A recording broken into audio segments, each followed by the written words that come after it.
this early, sineset up na po nila for conviction si Vice President Sara Duterte. Yan po nakakabahala dyan using the Blue Ribbon Committee ni Senator Lacson. So etong kay VP Sara, in-expect po natin na ito ay talaga namang matutuloy ito sapagkat talaga namang plano nila na hindi nila kayang talunin sa 2028 ay pako-convict na lamang nila para ma-disqualify for public office. May pag-asa pa kaya yan sa pamumuno ng Senate President natin? Kasi sa nangyayari ngayon, parang may mga complaints din, hiwalay dito, na hindi umuusad dahil sa pangunguna ng dalawa eh. Ito si Senate President at syempre yung problema natin sa Blue Ribbon na yung direksyon wala na doon sa papunta sa mastermind na kasi naalala ko, napanood ko rin yung inyong mga vlogs. Doon po yung ano nyo pati napunta tayo kay Senator Bong Revilla kung saan tayo napunta eh. So ito ba Ay, tama po yun. Alam niyo po, well, ang chairman naman po ng Ethics Committee sa kasalukuyan ay si Senator J.V. Ejercito at I am willing to give Senator Ejercito the benefit of the doubt sapagkat kilala ko yan personal. Ako'y malapit sa dating Pangulo, si Erap Estrada at kilala ko naman si JV at maayos naman po yan, nakasama ko sa JCs yan. Sana ay maging patas siya at action na po niya to.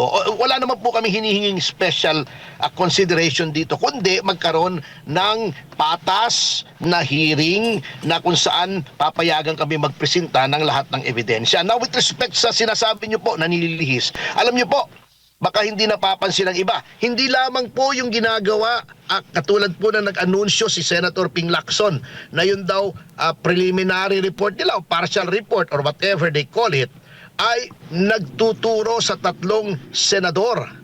Kung titignan nyo po yung mga tinuturong senador, si Senator Jinggoy, Senator Joel Villanueva at si Senator Chis Escudero, ito po yung mga senador na sa tingin ko ay boboto in favor of acquittal ni Sara Duterte. So, ngayon pa lang po kaaga, sineset up na po yung Senate para mabawasan yung mga tingin nila, yung mga parehas na mga tao. Plus yung kanilang ipinananakot na warrant kay Senator De La Rosa. Kung kaya't hindi makapasok si Senator De La Rosa, nabawasan na po, binabawasan na nila ng 4 yung maaaring bumoto for acquittal. So, this early, sineset up na po nila for conviction si Vice President Sara Duterte. Yan po nakakabahala dyan using the Blue Ribbon Committee ni Senator Lacson.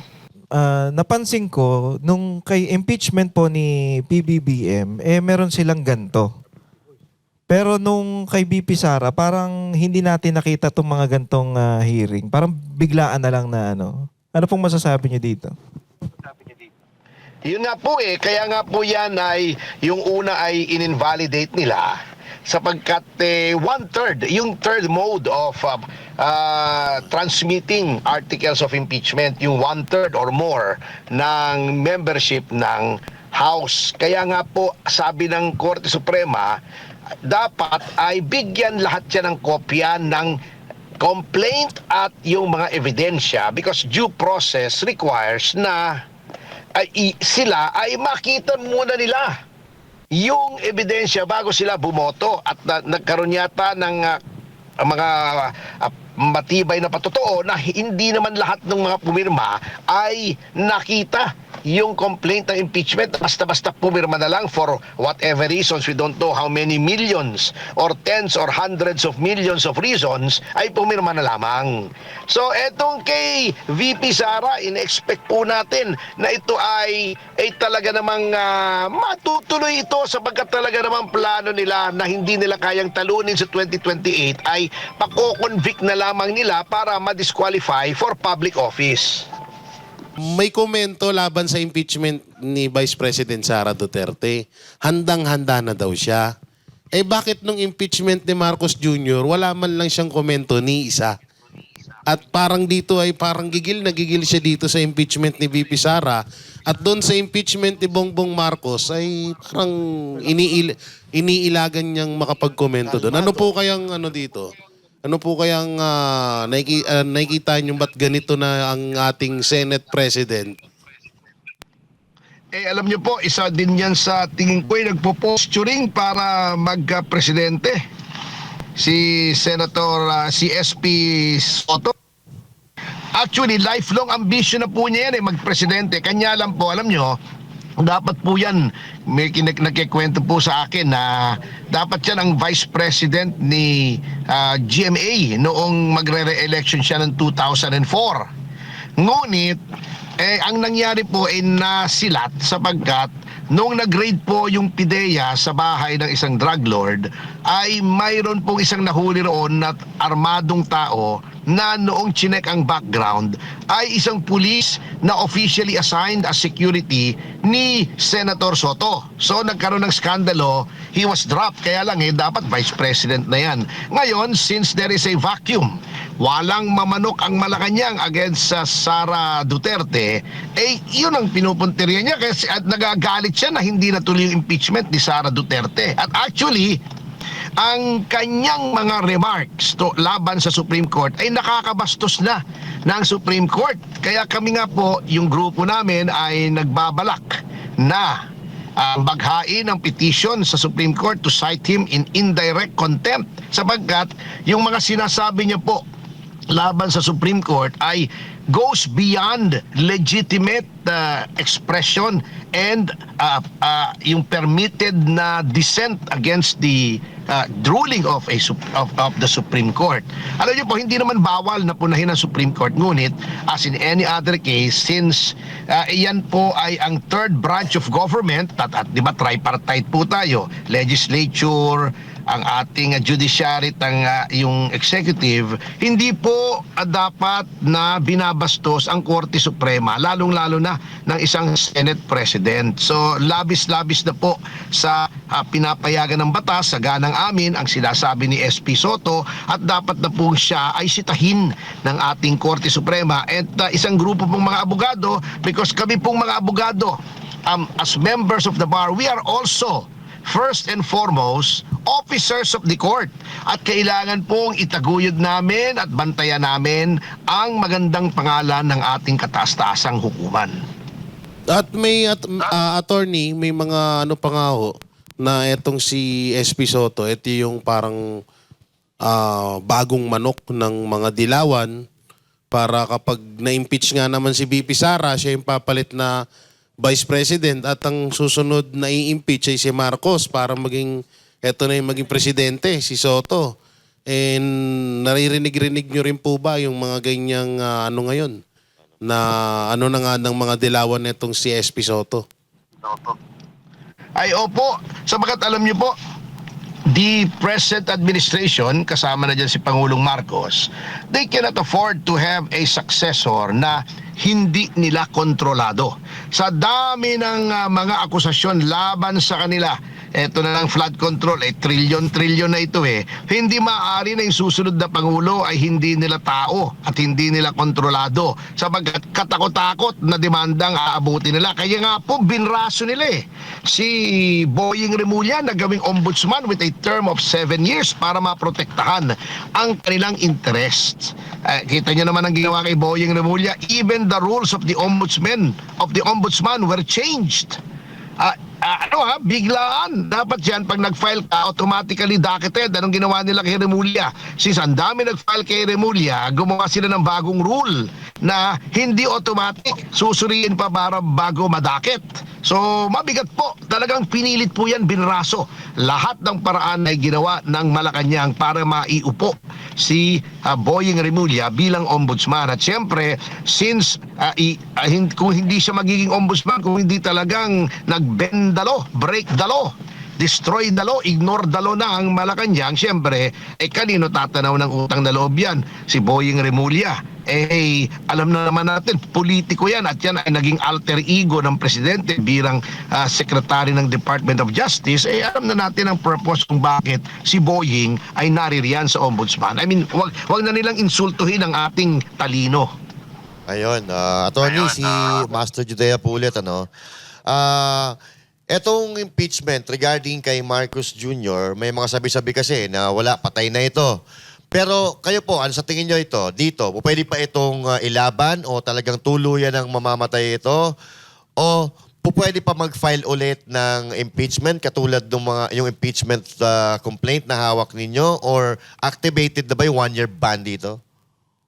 1 year ban na po yan sapagat yan po ay tinanggap at inendorso sa speaker at ang speaker ay nilagay sa order of business at dinala sa Committee on Justice. Nagbotohan na sufficient inform para nagpaasa pa pinakita pa kunyari na sila ay patas. Pero alam naman nating eventually papatayin din nila yan when it comes to a voting on whether it is sufficient in substance. So it already has triggered yung 1-year ban. Pwedeng i-refile yan after 1 year pero 1 year pa yun, matagal po yun.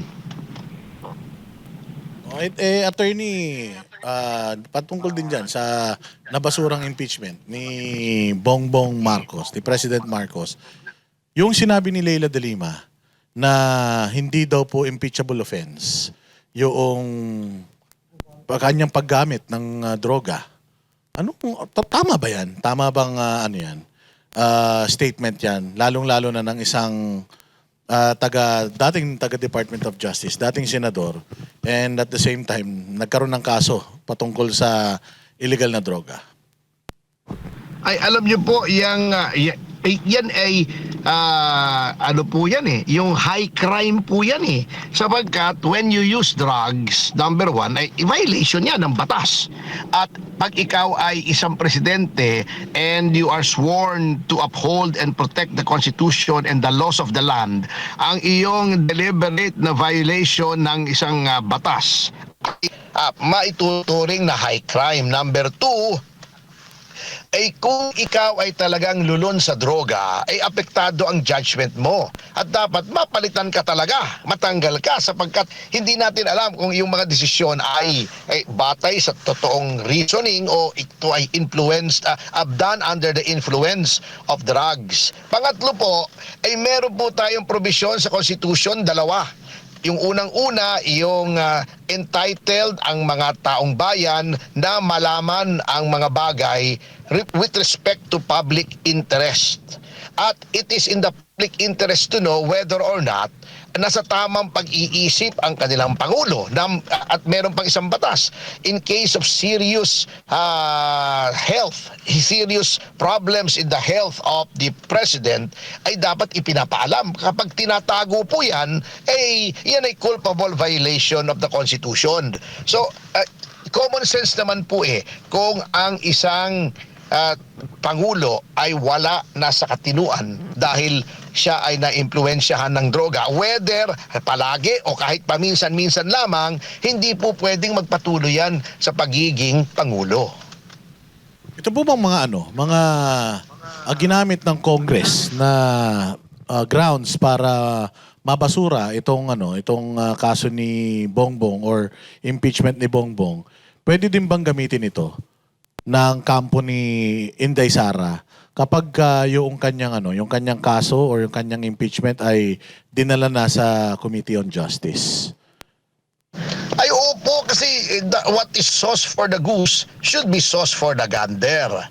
Alam niyo po, kung i-approve nila na sufficient in substance yung kay Vice President Sara Duterte, ay dapat inaprubahan nila yung kay Pangulong Marcos. Bakit? Di ba sinasabi nila si Pangulong Marcos hearsay, walang proof, etc.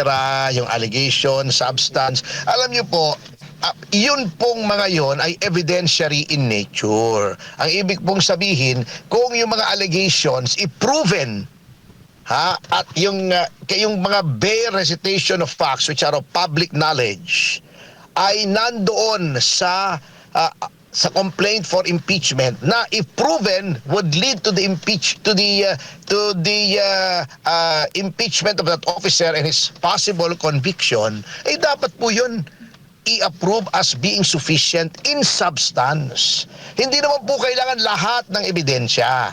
However, ang problema nga po, sir, ay yung maraming sustansya, yung aming complaint, yung grupo namin ni Mike Defensor, ay ayaw nilang tanggapin.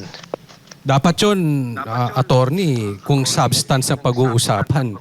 Dapat positive talaga dyan si Bongbong Marcos pero nabasura. Pero ito tanong, alam naman natin drama yun eh. Nag-walk out pa si Attorney Acop, etc. etc. Acop, Ha? walk out Ay pa si tayo Ay sorry, baka sumunod. Si Attorney Abante. Tama baka- ka mukha kasi, no? Oh, parehas kasi sila style. No, parehas Ito si silang Attorney style. Abante. Pero nabasura yun eh, di ba? Pero hindi ba pwedeng i-overturn yun ng 1/3 votes? Kasi naging naging parang hindi naman talaga political lang issue dito, hindi naman yung substance talaga eh. 'Di ba? Yung Oo. 1/3 It has votes. to be, yung ano po, yung report ng committee either for or against impeachment ay dapat pong ma-ratify ng plenary. Kung natatandaan niyo po, yung panahon ni Andres Bautista, yung dating chairman ng COMELEC, na kami po ang nag-file ng impeachment complaint. Yung amin pong impeachment complaint na basura sa Justice Committee. Nagulat kami. Ngunit nung dumating sa plenary na overturn po yung dismissal ng Justice Committee at na-impeach po si dating COMELEC chairman Andres Bautista, lamang naging moot and academic sapagkat nag-resign po siya bago nag-umpisa yung hearing. Pero impeached po siya. So sa madaling salita, may pag-asa pa to. Pwede pang mabuhay itong impeachment kay Bongbong Marcos at kung matauhan itong mga contractors natin, ay mga congressman natin, pwede pa tayo, 1/3 votes. Maasa ka pa talaga. In theory ay pwede po. Ngunit, in practice, paano ba naman boboto yung plenaryo na ito ay overturn? Sino bang speaker? Tao nila. Sino bang majority floor leader? Anak ni Pangulo. Though nag-inhibit siya, syempre, yung impluensya niya ay nariyan pa rin. Hindi kasi baka... Hindi po, talagang in reality, hindi po mare-reverse yan sa plenary. It's going to take a major miracle para ma-reverse po yan. Baka ako mismo magulat kung iyan ay i-reverse at sasabihin, uy, dapat ito ay i-transmit na sa Senado. And di ba may sinasabi din yung attorney, yung Makabayan Block ngayon. Doon naman sa impeachment ni VP Sara kasi nadala na doon sa opisina ni Speaker Bogie D yung complaint. Ngayon, sabi ni Ilago, i-fast track daw nila or pwedeng ma-fast track pag pwede nang pagbotohan ng 1/3 or pagbotohan na ng plenaryo agad kahit hindi pa pumupunta doon sa Committee on Justice. Di ba isa yan sa Kung confident sila na may 1/3 may dapat ay i-endorse na ng 1/3. Katulad doon nangyari kay Pangulong kay Sara dati kasi kay Pangulong Erap, di ba gaya 1/3 yun. So, Pero hindi ba yan yung mabilis na nadala sa Senado. Pero hindi ba yan yung isa sa mga grounds nung nag-file sa Supreme Court ng yung motion sa Supreme Court na nag-grant naman? Di ba isa yan sa parang steps na hindi nila sinunod kaya naging unconstitutional yung impeachment kay VP Sara noong 2025? Ang essence po noong desisyon sa Korte Suprema ay may tatlo na pong nauna. At iyon po ay hindi inaksyonan. Yung 1/3 ang inaksyonan. Ang sabi ng Korte Suprema, wala kang diskresyon. Since hindi mo inaksyonan yung unang tatlo at it was supposed to have been transmitted at iyon ay sinasabi mong na-dismiss dahil without action, deemed initiated na po yun. Therefore, the fourth complaint which was by 1/3 or more than 1/3 ng plenary ng House ay time barred na impeachment proceedings. So ngayon, magkakaroon ng impeachment kay VP Sara. Anong ine-expect? Kasama po ba yan sa pinag-usapan nyo kanina sa anniversary ng PDP? Yung patungkol dito, may mga paghahanda ba kayo na gagawin pagdating dito sa impeachment na ito na likelihood ng paglusot nito ay napakataas? O sinabi na ng sinabi na ni Congressman Abante, yung congressman sa Maynila na hindi naman nanalo pero congressman pa rin. Sinabi niya na yun daw ang talagang inaantay nila, impeachment ni VP Sara dahil yun daw malakas ang ebidensya nila. ang iyong political opponent or for political assassination. Ito ay mechanism for accountability. Hindi ito dapat inaabuso. So tutol po kami dito. Ngunit hindi naman po miyembro ng partido si Vice President Sara at hindi rin po ako kasama sa legal team. So ipaubayan namin pagdating sa aspetong legal. Pero sa political, we will be doing our share sa PDP na to raise the consciousness of the people na ito ay kalokohan lamang, ito ay ginagamit lamang to knock out yung bet ng oposisyon sa 2028 na sa tingin nila hindi nila kayang talunin sa patas na eleksyon ay ginagamit nila itong instrumentality of the impeachment para ma-eliminate from the running. Attorney Topacio, J. Guevara ulit. Yung ginawang pagsampa ng Makabayan Block ng impeachment kay Marcos Jr., hindi ho kaya ito ay palabas lamang para gamitin nila sa 2028 election? Opo, ako ay talagang duda po ako dyan sa grupong yan eh. Sapagkat kung sila ay makikinabang, kakampi sila kay Marcos. Kung makikinabang naman sila politically, lalabanan nila si Pangulong Marcos and so on and so forth. Walang interest yan kundi sariling interest po nila. Ewan ko nga kung bakit nag-i-stick yung pangalang Makabayan dyan sa block na yan. Hindi naman Makabayan yan eh. Hindi naman ang ini-advance na interest yan ay interest ng bayan kundi interest nung kanilang grupo na may kaugnayan doon sa longest running insurgency sa buong mundo yung at may kaugnayan sa mga CPP, NPA front organizations. Ayun, nako. Alam namin masyado kang busy, Attorney Ferdinand Topacio. So hingan ka na lang namin ng iyong final message for tonight para sa mga kababayan natin nanonood, lalo na sa mga nasa ibang bansa. Opo, ang huling mensahe ko na lamang po para sa ating mga kababayan ay huwag po tayong papayag na ilihis ang istorya. Ang issue po ay hindi si VP Sara, hindi si Bong Revilla, hindi si Joel Villanueva. Ang issue ay flood control scam na trilyon-trilyon. At lumalabas na ang mastermind ay di umano si Martin Romualdez and the path leads all the way up to Malacanang Palace. Kaya lahat po ay gagawin nila para ito ay ilihis ang istorya at lahat ay gagawin nila para yung kandidato na hindi nila kayang talunin sa 2028 ay kanilang i-disqualify. So, wag po tayong pumayag mga kababayan. Patuloy po nating ipahayag ang ating saloobin na ayaw natin ito. Sulatan po natin ang ating mga congressmen, sulatan natin ang ating mga senador at sabihin po natin na hindi po tayo papayag, ang ating tinig hindi dapat matakpan nitong mga political machinations na to. At sa ilalim ng ating saligang batas, ang makapangyarihan ay ang bayan, hindi ang Pangulo, hindi ang Kongreso, hindi si SP Soto, hindi ang Ombudsman. Taong bayan po ang dapat manaig. Maraming salamat. Attorney Sex Appeal Ferdinand Topacio sa iyong oras. Salamat po. Mabuhay po kayo at lahat ng ugat sa inyong katawan. Salamat. Salamat po, attorney.